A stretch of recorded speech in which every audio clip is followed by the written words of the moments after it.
Okay, I'm so sorry it took so long for me to have a day job. So I'm gonna get to you right now. I'm so sorry. Alright, so here's how to make a comic. This is how I made one. I think I've made like a how to make a book thing before, but yeah. Okay, you can see that I made this. I'll get about the binding later, but all the pages were basically, this is cardstock paper, this is hot glue that binded all the pages together. This is not the best way to do it. You may need to look up how to sew books, etc, etc. But we can look at the general structure of how I made this, because I usually like to put a gap, because I don't like it when they're too close together, because sometimes it can be weird. I like my books to lay flat on the table.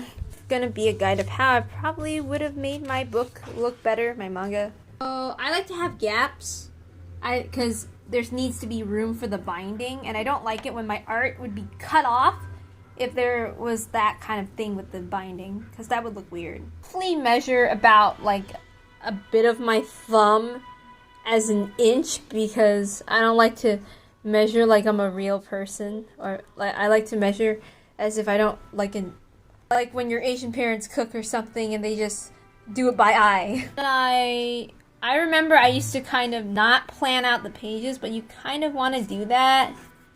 You kind of want to start making thumbnail sketches of how to lay out the pages and everything.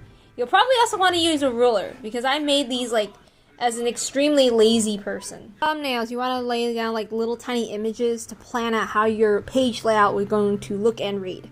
Maybe we can look at how to introduce a character as an example page. Set up a little couple of thumbnails. Actually, your thumbnails can be big if you're working off of big paper, because that would actually be more helpful. I'm an amateur. And decide if you want left to right or right to left, as in like how the person's gonna read it. I'm gonna throw a double page layout, just in case. They're like a big deal, so that's a big introduction. Here's a couple of examples of how I would lay out to introduce a character. These are just playing and all that stuff. So basically when you're making a comic, you just realize the entire thing with laying out all the panels is art in itself. There's like the 4 panels, that's fine, but it's like, you don't want to constantly do that because that's kind of boring. But yeah, layout is an entire artistic thing in itself. You want to think about the purpose of why you're making the panels look the way they do.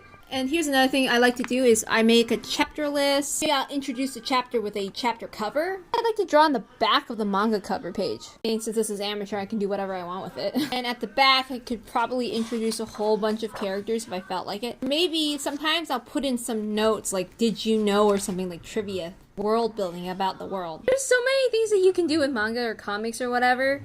Go for it. Experiment. See what you come up with. Bye!